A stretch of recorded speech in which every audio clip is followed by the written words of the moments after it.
Hi everyone.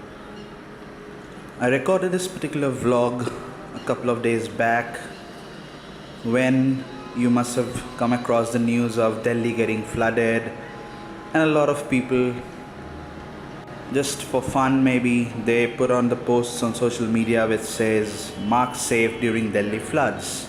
And the river Yamuna was definitely going high above the regular water level, but then again it was nowhere close to what is happening in Kerala. Yes, I mean, you see the footage here. I mean, this is what I recorded here in New Delhi when people were putting up all those posts, like the media going hyper on Delhi floods and all that stuff. And now then, when we look at what is happening in Kerala, it's devastating, man.